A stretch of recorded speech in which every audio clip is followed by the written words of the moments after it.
Ladies and gentlemen, once more I am requesting you to put the mobile in the silent mode so the conversation with Mr. Rishi Barua and Mr. Gandhi can begin. The floor is over to Mr. Rishi.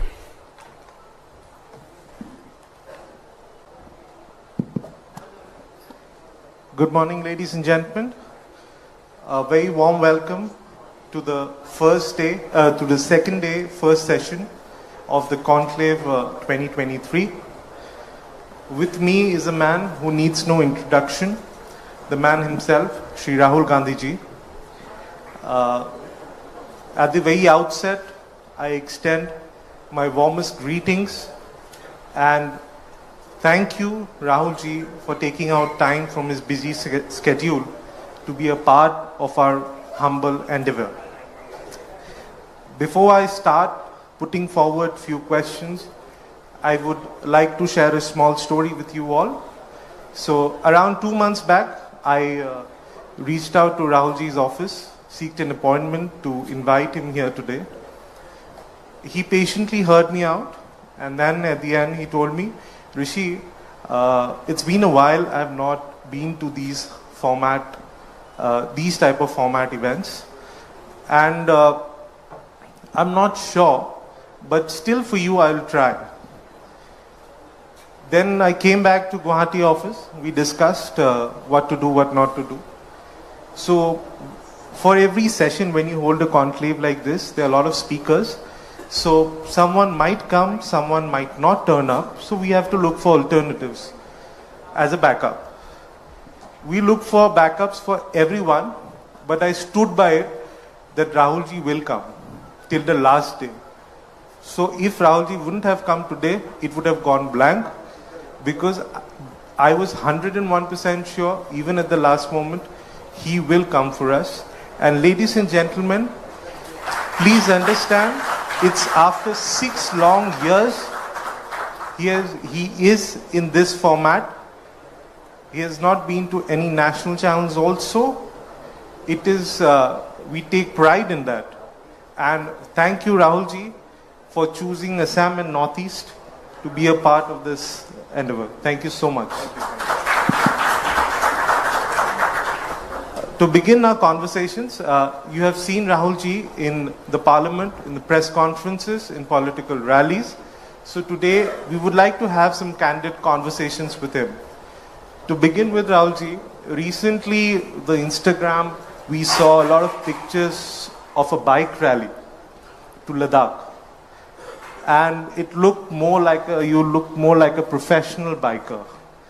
So you stunned the whole media by going there on a bike, and the pictures really look nice. So what was the intent behind it? Was it a personal trip? You wanted to visit it? Usually youngsters do that on a bike to Ladakh. So what was was it an extension of Bharat Jodo? Good morning, all of you. It's a pleasure for me to be here. Thank you for inviting me. We do political tours. And the political tours, if you see most of us politicians, they're very straightforward. Go to a place, have a public meeting, come back. And I don't think that format is useful or powerful in any way. It's not effective. And so when we do tours now, we think slightly deeper about the message that we're trying to give and the sense we're trying to give the people of the state. And so the message that we wanted to give to the people of Ladakh first was that we are not going to let inaccessibility, bad roads, stop us from reaching any corner of Ladakh. We're not going to allow the people to feel that they are so far away that we cannot reach out to them, number one. Number two, we wanted to give a message to the people of Ladakh and the people of India that tourism is very important for Ladakh. People traveling from the rest of the country to Ladakh is the lifeblood of Ladakh. It supports them. It's beautiful. It's an excellent motorcycling route. And so we wanted to give multiple messages through that tour. And I think it was very effective. It also allowed me to, in a sense, continue the idea of the Bharat Jodo format in a different way of engaging with people. If you speak from a stage, you don't really connect with people like you do when you physically meet them, hold their hand, get a hug from them. Maybe these days, get a selfie. So it's a totally different feel. You traveled there on the eve of late Rajiv Ji's birthday. Am I correct? Or yeah. Did Rajiv Ji mention about this to you? Or yes, he had said once. Somewhere. He had said once that Pangong Lake is one of the most beautiful places he's been to. And I had always been trying to go to Pangong Lake, but somehow never managed to go there. It's actually quite complex to go there. The road is pretty bad, and it takes quite a long time to go. So I was keen to go, and we made sure that we went there. We also made sure that we went to all the regions of Ladakh. Okay. Yeah. Coming to Bharat Jodo Yatra, the name itself describes what's the intent of the yatra. We have seen all the coverages, we have read about it. We know why the yatra was organized. But we don't know your perspective. Politically, what were your learnings from this yatra? I'm sure you have met thousands of people. You have heard their stories. You held their hands. You walked with them from Kanyakumari to Kashmir. So politically, what were your learnings from it? And as a human being also? I mean, politically, my learnings were that in 21st century India, the communication architecture is so captured by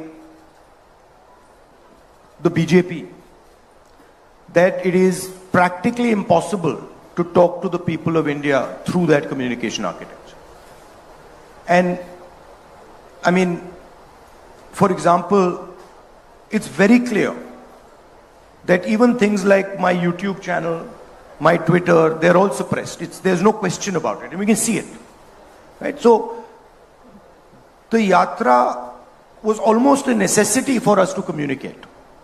Because no matter what we say in the opposition, it does not move through without distortion in the national media. And so for me, the big learning was old style communication. Going and meeting people, which frankly Gandhiji pioneered in India in the modern era. Others pioneered it, in the older times. And you have examples all over the world, all over India. That still works.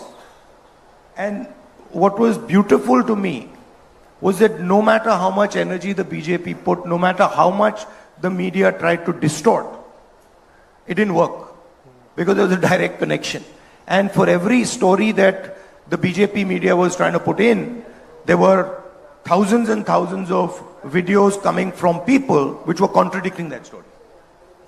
So it was almost a reverse capture of the mass media. And this problem is being faced across the world. This problem is not just an Indian problem. It's being faced in many other countries. And when I go there and I speak to them, it's very interesting that pretty much all countries are feeling this type of pressure. That's correct. That's a political learning. And I mean, that's fine. But for me, the personal learning was even more interesting, which was that where you think your limit lies is nowhere where your limit actually lies. So your limit is much, much further than you can even imagine. And it's not just in, politics, it's in everything. And I think it's the same for everybody. That normally you'll think, okay, मैं वहां तक जा सकता हूं, या मैं ये कर सकता हूं. But by definition, when you're thinking that you can do that, Right. you're already shortchanging yourself. Because what you can do is almost not imaginable to you. Rahulji, I'm sure there might be some See learnings. this, I get disturbed when we're having this type of conversation. You call me Rahul or call me, Mr. Gandhi or something. This Rahul ji doesn't, I don't like it. Oh, no. Because I'm not calling you G, so then you shouldn't call me G. Okay, so I'll stick to Mr. Gandhi. Yeah, call me Rahul, right? Yeah. Rahul's good.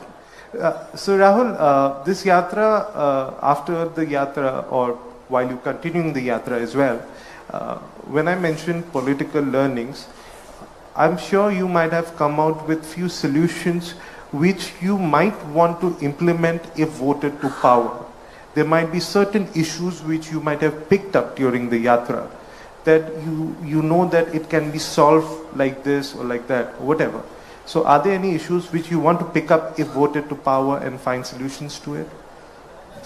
See, when you're thinking about these things, there are a couple of levels at which you have to view them. Right. So, the foundational level, in my view, is there fairness and participation? Meaning, for example, does the Northeast feel that it is participating in the national conversation? Does the Northeast feel that its ideas, its culture, its vision is being incorporated in the national conversation? So that would be a basic fairness, right? And there, on many axes, India is just completely failing, right?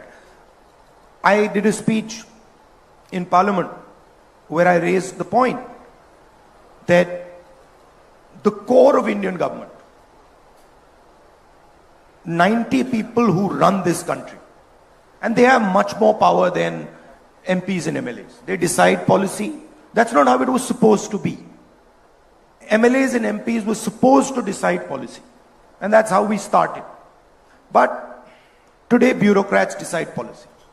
And so I looked at the 90 top bureaucrats in this country and I was shocked. I mean, I was completely blown away. 3 of them are OBCs. Now the question arises, what is the percentage of OBCs in India? What is the percentage of Dalits in India? What is the percentage of tribal minorities in India? If we do not know that, we cannot even begin to question, to address the issue of fairness. No, fairness, right? We know by and large there are 50% women in India. So we have a sense of, okay, we know how to address this issue. Because we know there are 50% women, and so it should be by and large 50% breakdown. If I see 50% women sitting here, I'm comfortable. Right? But in large areas, we just don't know it. So for me, the caste census now is a central pillar of thinking about equity in this country. So that would be at the broader level. And then you say, okay, are we giving our kids the type of education we should be giving? Are we giving them and their parents and their grandparents the type of healthcare system that we should be giving them? And then there we have examples. So I was in Rajasthan yesterday, and I think the healthcare solutions that we have come out with in Rajasthan are cutting edge anywhere on the planet in the 21st century. And so there we can see that, okay, there are some ideas that Rajasthan has developed. If you go to Chhattisgarh, some of the work that we are doing with connecting traditional production activities, manufacturing activities, some of the work we're doing with farmers is completely cutting edge. You go to Karnataka, the social security system we have set up in Karnataka is cutting edge. So there are examples of these things we can look and say, okay, this state is doing well. Rajasthan can become a framework for a national healthcare solution. Rahulji, coming to Rajasthan, Chhattisgarh, when after 2014, non-BJP parties did win few of the states, and after that there was an air that there might be a change in 2019 in the government, but obviously that did not materialize. In coming days, you have 4 major state elections. You might win all of them, or might not win any of them, or might win 50% of them. No, the question of us not winning any of them is not going to happen. I'll tell you, there's no question. There's no way we're not going to win any of them. Okay. I would say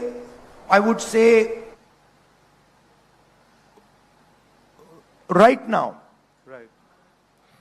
we are probably winning Telangana. Right. We are certainly winning Madhya Pradesh. We are certainly winning Chhattisgarh. Okay. Rajasthan, we are very close, and we think we'll be able to win. Okay. So that's what it's looking like. And by the way, that's also what the BJP is internally saying. Right. We learned a very important lesson in Karnataka. Okay.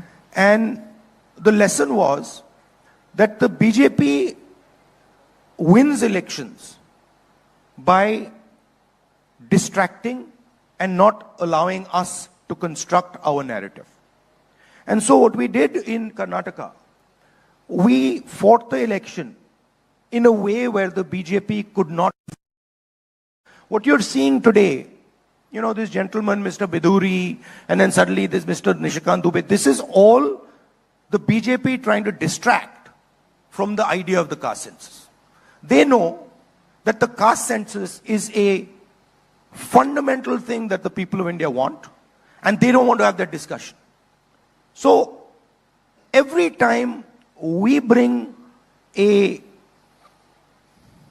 point on the table, they use this type of stuff to distract. And we've learned now how to deal with it. Sir, if you're Let me finish. We've learned how to deal with it. So what did we do in Karnataka? We gave a clear vision for the state. This is the social security program that we're going to set up for you. And then we controlled the narrative. If you look at the Telangana election, we are controlling the narrative. The BJP is not even in the narrative now. It's gone. In fact, the BJP party has been decimated. It's over in Telangana. If you look at the narrative in Madhya Pradesh, we are controlling the narrative. If you look at the narrative in Chhattisgarh, we are controlling the narrative. No matter what the BJP tries to do, they are not capturing the narrative anymore. So we are also adapting and learning, right? If you go and speak to the people of Rajasthan and you say, listen, what is the key issue in terms of anti-incumbency in Rajasthan? And you can go and do this. They'll tell you, actually, we like the government. We like what they've done on healthcare. We are very comfortable with the type of stuff they're doing, 500 rupee gas cylinder, the farm loan waiver, we are very comfortable with it. So we are adapting. In a situation where the BJP controls the media, we are adapting and controlling the narrative. So if you look at Bharat Jodo, we control the narrative. And they put in thousands and thousands and thousands of crores to take away the narrative. They couldn't do it. Right? So don't think the opposition isn't capable of adapting. We are adapting. We're working together. We are 60% of India's population. BJP is in for a surprise in 2024. That's what my next question was. So if you win 3 states, 4 states, I appreciate the confidence. My best wishes for you.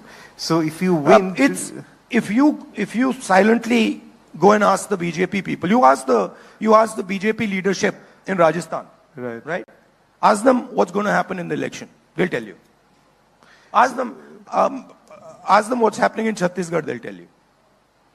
But sir, will it set the momentum for 2024? If you win maybe 4 of them, are you confident it will set the momentum for 24? Because that did not happen in 19. I'm sure you have learned and adapted, like you are saying right now, controlling the narrative, pushing forward your agenda. So look, I'll tell you what the game is. The BJP has basically created a friendly monopolist. Okay? His name is Mr. Adani. I assume you've heard his name. You've heard his name? Yes. See, you're even a bit hesitant. You're even a bit hesitant कि भैया बोले ना. Right? So he has created this gentleman and essentially is handing over the key industries of our country to this gentleman. And this gentleman controls a significant chunk of the media in this country. Right? And there are other monopolists, but this man is the main gentleman. So there is a massive concentration of wealth that this gentleman has. And there is a huge amount of money that the BJP is generating from this. Right? So there is media control. There is financial control. Right? Please go and ask any businessman in India what happens to them if they support an opposition party. If they were to write a check for any opposition party, ask them what happens to them. Right? So we are facing a financial attack. We're facing a media attack. And we're doing pretty well. We've banded together. I have not seen the opposition working like this before. Where we can sit down on the table and we can say, look, we don't quite agree with you on that. And they can say, well, we don't agree with you on that. And we'll say, okay, so what about this compromise solution? And they're like, absolutely, this works for all of us. Right? So there's a great deal of flexibility. And I must tell you, I am very impressed with the flexibility that all the opposition parties are showing. Because we understand what is at stake here. We are not fighting now a political party. You're fighting right? We are fighting the Indian state. And we are fighting to defend the idea of India. And that is why we have given our name, India. So, what's your opinion on one India, one election, combining assembly elections with Lok Sabha elections? What's your take on that? It's one of the BJP's distraction strategies, right? Okay. Look, we started off with one election. Right? When we started our elections. Why do we have different dates? Because in the Indian system, a chief minister can say, actually, in year 2, I feel comfortable enough to win an election and I'm going to hold an election. Right? So, at any point, a chief minister can declare elections. Right? So, obviously that's why this has happened. Do you think it's practically possible with so many states, so many political dynamics, and then Lok Sabha? It's a distraction. It's a distraction. Look, the main issues in India are simple. Concentration of wealth. Huge inequality in wealth, number 1. Number 2, massive unemployment. Number 3, huge unfairness towards the lower caste, towards OBCs, towards tribal communities. These are the issues. Everybody knows them. Price rise.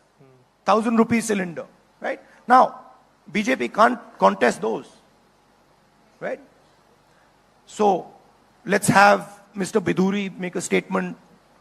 Let's have, let's get together and sort of have elections together. Let's change the name of India. This is all distraction. We know it. We understand it. And we're not going to let them do it. Sir, recently, there had been discussions on the Women's Reservation Bill, and this is one of the bills where Congress Party has come out in support of, but excluding the 2 footnotes which you had been mentioning in the Parliament also, and also in your press conference recently. So, what is the reservation on that?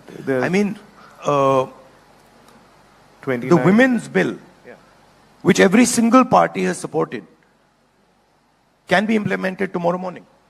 All you have to do is you have to say 33% of the seats are going to be reserved for women in the Lok Sabha and the Vidhan Sabha. It's very simple. There's nothing more to it. If the BJP was serious about doing it, that's what they'd do. There's no connection between giving women's reservation and census. There's no connection between giving women's reservation and delimitation. They're not connected. Right? So once again, it's a distraction. They suddenly needed, they came up with the idea of the special session and they needed something. That they came out with because we made a speech about Adani and that newspaper, we did a press conference about Adani and the newspaper, the Financial Times, came out with a story. Suddenly they want to do a special session. The first thing they were planning in the special session was, India ko Bharat kar do. And then they got a backlash. They realized that there's a huge cost to this. People will not like this. So then they backed down on that. Now they've come out with this. But they've not actually given anything to the women of India. What they're saying is, 10 saal mein aapko women reservation bill mil jayega. And we are saying, nahi, aaj dijiye. Census की बात की है, ये जो आपने delimitation की बात की है, ये बहाने हैं. इनको परे कीजिए 33%, अभी दीजिए, हम सब support करेंगे. Okay, sir. If voted to power, do you commit that without the footnotes, you'll get it implemented as soon as possible? Absolutely. I mean, 100%. See, please look at our record. I spoke in Parliament the other day that we consider the independence to be the beginning of the transfer of power to the people of India. Not the end, the beginning. Right? One man, one vote. Institutions set up in the interest of the people of India. And we consider that to be work in progress. And we feel very strongly that Indian women are not participating in the political system the way they should be. The single biggest act to help Indian women participate in politics was carried out by the Congress party, which is 33% reservation in Panchayati Raj. That was a game changer. And we want to do this. And it's our record. Please also remember that when we were trying to pass the 33% reservation in Panchayati Raj, the BJP opposed us. And also realize that the RSS does not allow women into its ranks. So who is interested in women's empowerment is very clear. Sir, coming to India Alliance, it's a new marriage. You have run a coalition government for 10 years, UPA 1, UPA 2. But now you have new partners in the India Alliance, which were your principal opponents in certain places. For example, Aam Aadmi Party in Delhi, TMC in Bengal. So as of now, it looks nice. It seems everything is going fine. But when it comes to distribution of tickets, there are many tall leaders in this alliance. You have worked with Sharad Pawar, but you have not worked with Uddhav Thackeray or Arvind Kejriwal. Of course we have. For a brief we've run a government with Uddhav Thackeray ji. I mean, you have not worked with Arvind Kejriwal. And there are many, like TMC, they might be there from outside support. But not... No, but we worked with Mamta ji. I mean, Mamta ji used to be in the Congress. Sir, my question to you is, going forward, like Aam Aadmi Party and Congress, you ruled Delhi for quite a long time. And now Aam Aadmi Party is strong in the Delhi politics. So what would be the dynamics then? Because you will also like to retain power in Delhi. They will also like to fight. Similarly, in West Bengal, TMC has shown its strength over a period of time. At the same time, the leader of opposition from your party is from West Bengal. So obviously, you would also like to throw some weight and win some seats from there. But TMC is quite strong there. They have shown their strength. They have a proven track record. How do you think you will manage these, and also accommodation of the tall leaders which are there as partners in your India Alliance?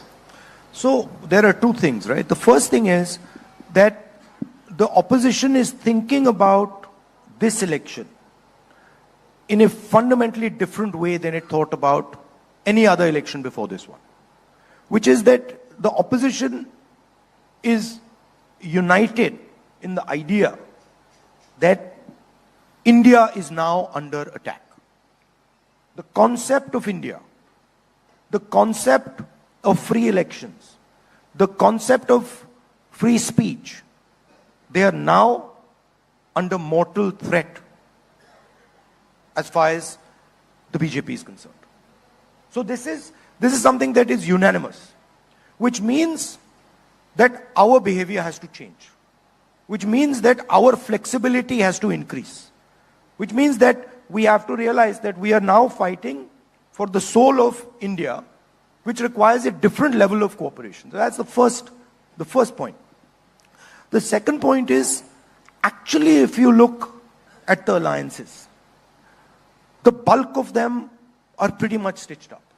There are a couple question marks, but the bulk of them are stitched up, right? Kerala, Bihar, Madhya Pradesh, the big places, there's no issue. In some of the smaller places, there's an issue. We will try to iron out those issues, right? But the broader way we are dealing with each other is that we are seeing each other now as defending the idea of India. Earlier, we were thinking that, look, this is a fight between a political party and another political party. Now we're saying, no.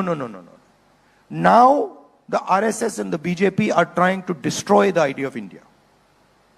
Free speech, participation of everybody, the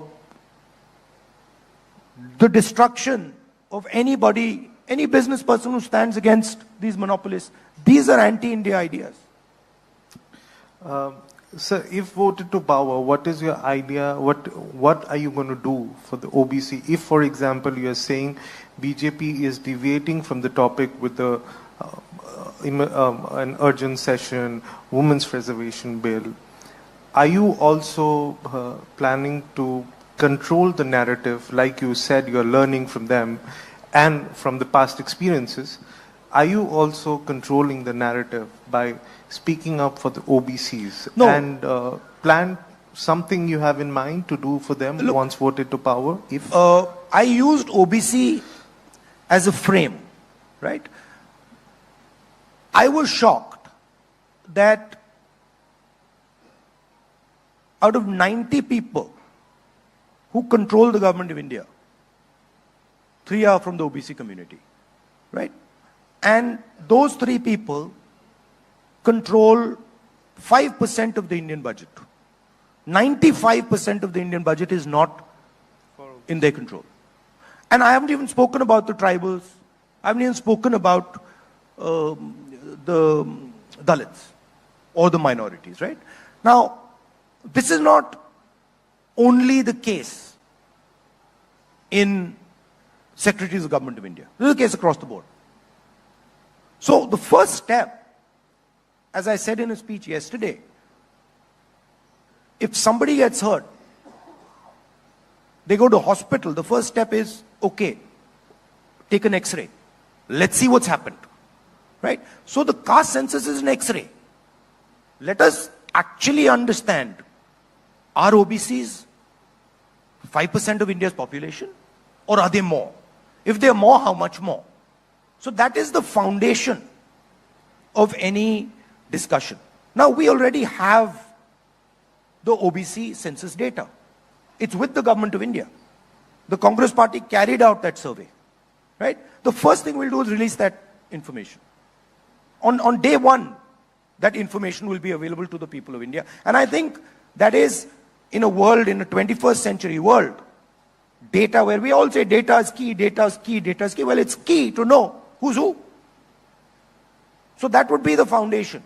And then we would work, as I said earlier, with the concept of transferring power to the people of India. What the BJP is doing is taking away power from the people of India. When you feel uncomfortable, when you can't speak outside, when a small businessman cannot contest Mr. Adani, they're taking away power from the people of India. Right? We are fighting that. That's what India Alliance is trying to do. Take back power to the people of India. And that includes a accessible education system, an accessible high quality education system. It includes an accessible medical system. It includes support to small business people. It includes support to small media houses. You know, you asked me, listen, I told you, listen, I haven't gone to these conclaves. Well, I would consider you a relatively small player. I'm sitting here. I'm trying to give a message that, look, we want everybody in India, regardless of who they are, how big they are, to feel comfortable. We don't want them to feel, look, and it is not only farmers. It's small business people. It's somebody who's contesting in a business environment where he's being unfairly treated by a huge monopolist. Right? We want the energy of India to build the country. We don't believe that one or two people can build the country. We believe that if you really want to build the country, we have 1.4 billion people, and they should participate in the governance of this country. They should participate in businesses. They should participate in building the infrastructure. It should be a much more spread out process. So since we are from Assam and Northeast, so I'll like to ask a few things on that. So you are one of the few tall leaders who had visited Manipur and visited the relief camps and met the displaced people. So what are your learnings from there, and also few pointers which you wish to put forward to come out with a message, a solution for them? Look, I've been in politics. I've been in politics now since 2004. And I must have traveled to pretty much every district. Most districts I visited 2 or 3 times. Every state. I've never seen what I saw in Manipur. In my entire life in Indian politics, I've not seen it. Right? And I'll tell you the story. When we arrived there, all the communities were very happy for me to go. And they all invited me. When we arrived there, when we were going to visit one community, say we were going to visit the Kuki community or the Meitei community, we were told before we entered that, listen, we are very happy for you to come. But if in your security there is a person from the other community, we will shoot him. So we had to, before we entered the area, we had to say, okay, we are going into Kuki area. Meiteis, please leave. And then when we were going into Meitei area, we had to say, okay, we are going into Kuki area. Meitei, please leave. Now, I have never seen this. Where the government of India has absolutely no control, where the government of India cannot send its own paramilitary force, personnel into an area. So what has happened is that the politics of hatred that the BJP has been playing with has basically destroyed the state of Manipur. Manipur, you said the state of Manipur, and I was thinking, well, actually, no. The idea of Manipur does not exist anymore. It has to be brought back to life. And the culprit is the politics of the BJP. Right? So, that's an extreme example of what happens when you make people fight with each other. And we went, and we spoke to some of the administration people, and they said, look, we have no control. We simply cannot control it. I've never seen this in my whole life in India. I mean, you can expect this, you know, in Rwanda, maybe where there's a civil war. You don't expect it in India. And so this is the danger of what the BJP is doing. The danger is that this will spread. Sir, in perspective of Assam, whenever there is an election, let it be Assembly, Lok Sabha or Rajya Sabha, there's always a question of of Congress having an alliance with AIDF, Ajmal's AIDF. They had been partners with you in UPA as well. As far as I know, that's not a question anymore. So, do you confirm that we are not having an alliance with them? Okay. So, Northeast has 8 states now, out of which 4 are ruled by regional parties who are in alliance with the NDA. That's not correct. Actually, all of them are ruled by the BJP. Okay, I'll put it there. Every single one of them is ruled by the BJP using the coercive power of the Indian state. Do you have any plan to bring them in your fold, because it has 24 seats? Absolutely. So are you in talks with them? Which ones? No, I mean, I don't get into the operational details at the state level. That's work that our parties in the local area do. I mean, of course, they do discuss it with Mr. Kharge and sometimes with me, but that's more their responsibility. Okay. But what we do clearly see is that there is pressure from the BJP. These are not just, happy partners. Happy partners. There's pressure. There's clear pressure, and they speak to us. Okay. Will Assam see a Bharat Jodo Yatra? Well, that's across work in Northeast, progress, and we don't want to ruin any possible surprises. We also have some beautiful roads like Ladakh. You can bike around there if you want. So, yeah, I mean, I'm planning now a trip to Mizoram. Okay. And I think that is a good idea. I think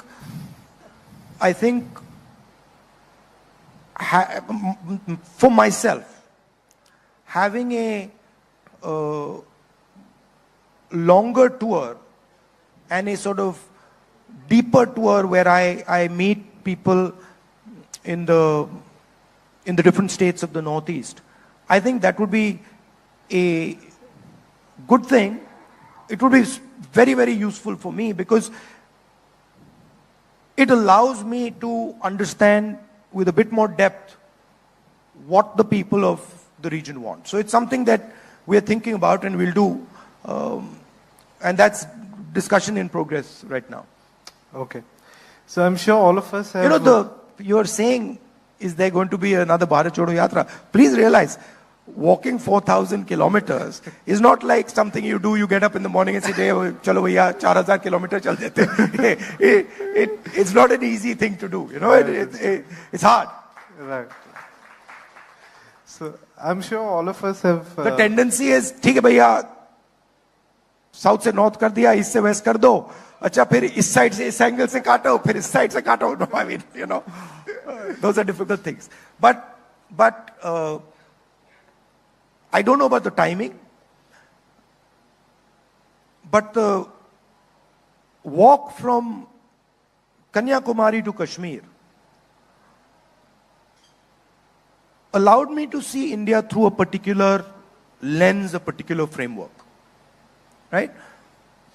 And I'm certain that the walk from east to west or west to east will allow me to see India from a different perspective and a different framework. I think walking from south to north is completely different than walking from west to east or east to west. It's a different paradigm. It's a different way of thinking. So I will have the opportunity, if we do it, to see India from a completely different perspective. So it's something that I'm quite keen to do. Let's hope that. And you'll be surprised, but you'll be surprised that actually maza aata hai. It's a crazy thing, but maza aata hai. You meet people and you meet very interesting people. They tell you stuff. There's a lot of affection. People are very loving. You see it very differently than when you go in a flight or when you go in a car or when it's a completely different world because there is suffering involved. हमारे culture में जो तपस्या की बात करते हैं, it opens the mind actually. If you're sitting and you're in pain, you see all our ancient rishis and all sitting there, or you see images of the Buddha, or you see images of Guru Nanak sitting there. There's a reason. Because they are purposely putting themselves through stress. They're putting themselves through pain. They're putting themselves through disturbance. And when you do that, it opens your mind. It allows you to see things that you never see before. I walk couple thousand kilometers. I'm telling you, after, on day 3 or day 4, I was saying, bhai, matlab kya kar diya maine? Seriously, because I was like, how is this going to happen? How am I going to actually walk 4,000 kilometers? And then slowly, it unfolds. It happens. Right? So, I mean, you're from different spaces of work, you're from different, you're business people, you're people who work in the NGO field. That's how you should think about it. Just take a challenge that you think you can never do. And put yourself under stress. And then you'll suddenly find that you will yourself start pulling out avenues that you'd never imagined ye ho sakta hai. And so for me, it's a learning experience. Of course, it's a political experience, but it was much more a personal experience for me. Like, my people wanted a political element to it. I was like, I'm not interested in a political element. Because for me, this is much more about, it's like a labor of love. It's not politics. It's, my country has given me so much, has given me so much affection, that it's like repaying a debt for me. Okay. I'm sure all of us have seen Rahulji speaking at various occasions. So I've come up with a small quiz for you, and with this we'll end it. Okay. So it's a personal quiz. So you have to choose between the two. I'll give you 2 options. You have to choose between the two within 10 seconds. There are no prizes for it, but still you have to choose. So beginning, workout or Netflix and chill? Workout. Indian cuisine or Chinese? Both. Okay. Martial arts or scuba diving? Now see, these are both. but if you were to say, okay, it's situational. So if I'm working and, in Delhi and all, then martial arts. Okay. Scuba diving is something that you would do, you would have to go there, so. Bharat Joro beard or clean shaved? Either. This is a problem that the Congress always has with me, which is that I really am not too concerned about, beard hai, nahi hai. I'm quite okay with that. Yeah, I'm okay with, mujhe kuch bhi khana de do, koi bhi kapde de do, dadi. I'm not too attached to these things. Okay. Watching reels on social media or reading a book? Reading a book. Okay. Godfather or The Dark Knight? That's a very difficult one. They're both very, very deep movies. So I would go with both. Okay. Ice cream or Golgappa? Ice cream. Okay. If not a politician, then who? Anything. Any See, I don't see it like that. Politician is one frame of me, right?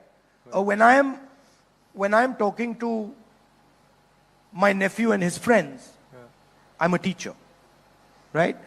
When I am in the kitchen, I'm a cook. So we all have many different frames, right? Okay. You are a journalist, you're a father, you're a son, you might have certain skills that are as important to you as journalism, but you will be seen with one lens. Right. Right? You'll be seen with, bhaiya ye to dekho journalist hai. Right. So I'm actually, one of my lenses Is politician. is politician, and then I view my life as a journey. Right? So Correct. I like to learn and understand things on this journey. Okay. Next question is tricky. You can choose anyone. Love of your life. It can be a sport, a person, your mother, your sister, anyone. I mean, quite a few. So you can name one or two for I mean, us. my mother, my sister, my little puppy these days, he's, and some of my friends. Yeah. Okay. Driving cars or riding bikes? I see them as the same thing.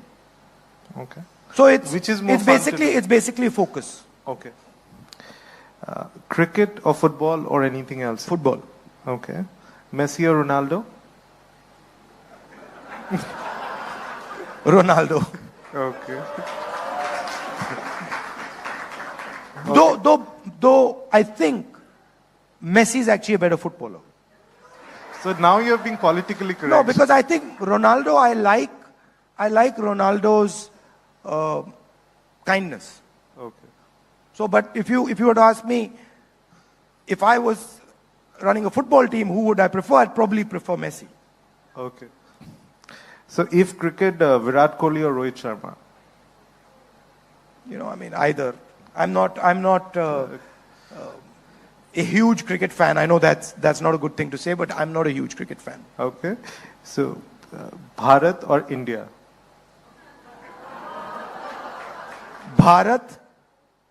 India